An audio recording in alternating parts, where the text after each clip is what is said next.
So what is the reality war? Well, it's the final episode of Doctor Who Season 2, and with the recent episode giving us some answers towards certain characters and plot points, let's try and guess what will happen in that episode.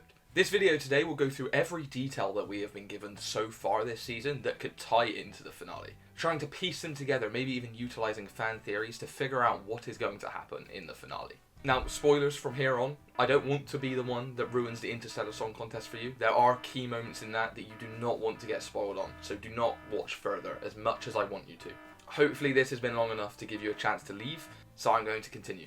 So a couple weeks back, we did actually have a tease from Rusty Davies suggesting that there will be an unholy trinity in the finale. What this means is anyone's guess, right? We're kind of going with that it will be 3 villains, or at least 3 entities of some sort that come together and are going against the Doctor in this episode. With it being the unholy trinity, people have theorised that not all of these characters are bad, and there could be some backstabbing among the group, but we'll get more on that later. With where we're at currently in the season, the best guess for the 3 members of the Unholy Trinity are Conrad, Mrs. Flood, and the Rani. Obviously the Rani and Mrs. Flood have all the power here, so Conrad is the one that stands out a little bit, but I think he's mainly there just as an old villain of the Doctor's, or an old foe that they're just bringing back to torment him a little bit. And we kind of know Conrad's goals from Lucky Day. However, we do not really know the Rani or Mrs. Flood's motivations. They are clearly fueling his and trying to interfere or mess with the Doctor's recent life. Fueling Conrad only harms the Doctor, so in some way they want to hurt him. And looking at some of the clips of Wishworld, it seems like what is happening is Conrad, or maybe even more people,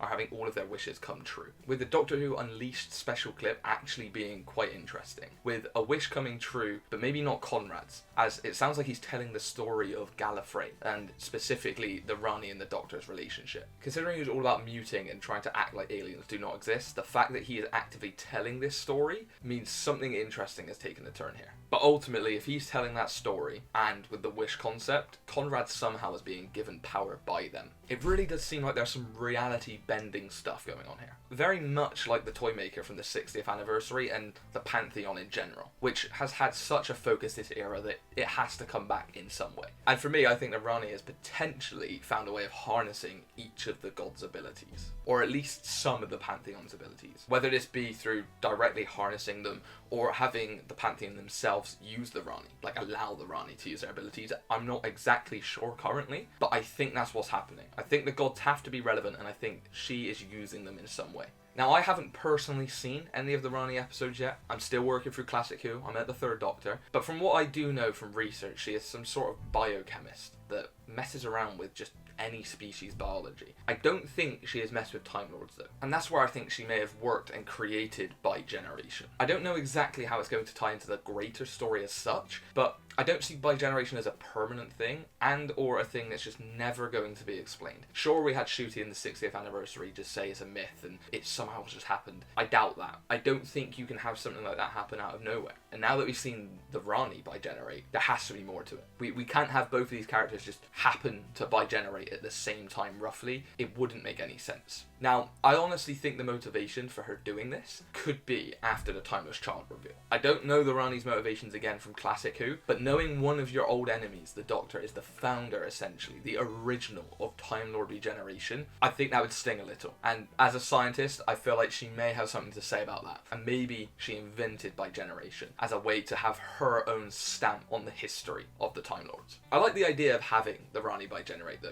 because it allows us to actually have a look into how they may bring together Shooty's finale. I am hoping bigeneration is a one and done for this series, or at least this era, and that we don't see it again. Figuring out a way that we can get back to normal regeneration, I think this is key to that. Also, I know Gallifrey has been destroyed multiple times, so what has happened to the Rani? How has she survived? I don't know that answer. I don't know where she ends off in the classic series, and I don't want to spoil myself too much. So for now, I don't know the answers to that. But obviously, I'm having a guess at her motivations from what we've seen. But this show was a soft reboot, so it must be able to be watched by new audiences, and I'm guessing these as her motivations. Anyway, in harnessing the Pantheon's abilities, she is obviously able to make Conrad's wishes true. If she's like the Toymaker, she can just change reality to be whatever he wants. Obviously, if she's trying to get back at the Doctor, this makes perfect sense. He loves the Earth. Why not tear it down by an Earthling? Like, that just seems too perfect to me if that is the ultimate goal. Now, the Rani, or Mrs. Flood, is also found all throughout the Doctor's time stream in these past 2 or so seasons. She just keeps cropping up, and I don't know exactly why, but I think it's some level of manipulating his timeline to get him where he needs to be. And what I think has happened is his normal timeline will start at A, and it will end at B, and he will normally get to B, and she has just cut in his timeline here, and is tweaking little by little his timeline to change everything enough for him to get back to Earth at the time they want. And now, I know that's convoluted, right? But if you're a scientist, a biochemist, someone who has that technical skill and also the ability to travel through time as you're a Time Lord, I feel like that's not out of scope. Just trying to catch the Doctor off guard by doing something like that. And I would fully believe this character to do that.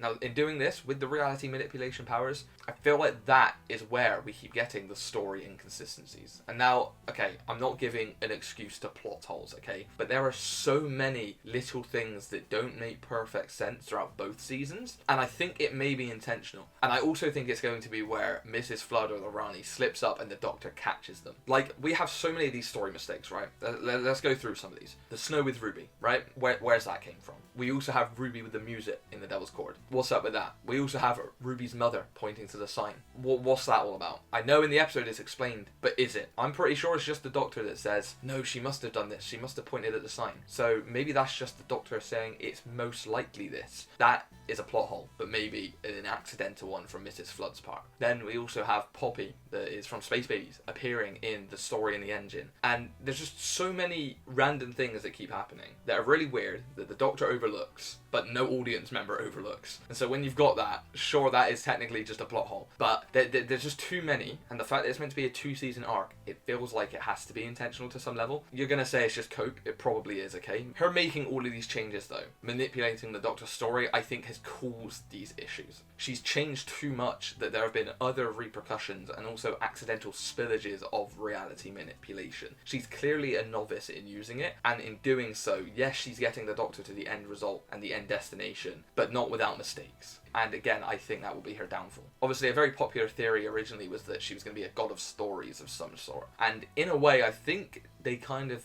will be, just not with that title. Like, in a way they are, because they forged the story of the Doctor. But it's not going to be as cut and dry there in this TV world that is being manipulated by a greater power.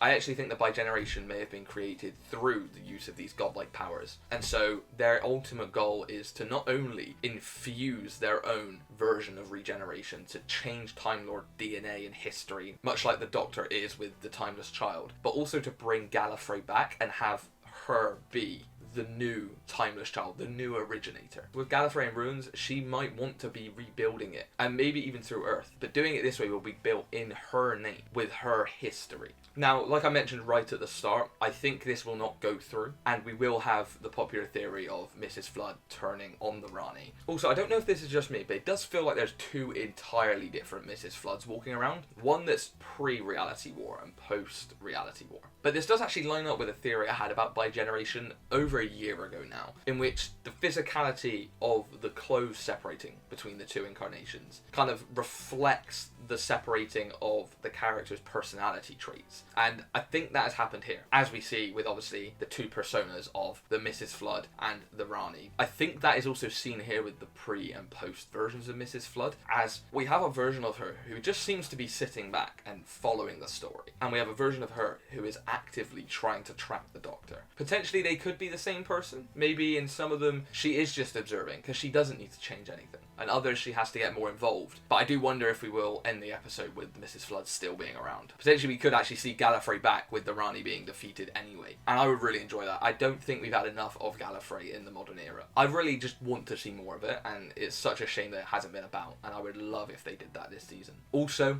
we can't forget we had Susan in the Interstellar Song Contest. That return and her call for help I think may be related to the return of Gallifrey. Now, I know where Susan ended in the classic series, right? She's on Earth. She's not on Gallifrey. Now, if we're rolling with what the series has shown us, and in 2025 the Earth is just gone, the rest of history after is gone, and she was on and part of that history, which means she is no longer around. So she could be calling help from the Doctor in some way. I think she has to be pivotal though. I really don't want that flashback to just be it or not go anywhere. And I think having her involved with the fact that the Earth is destroyed and she's meant to be there would be really interesting. I would love to hear what your theories are down in the comments and what you thought of this one or any extensions you can make to it. But thank thank you for watching, and I'll see you in the next one. Goodbye.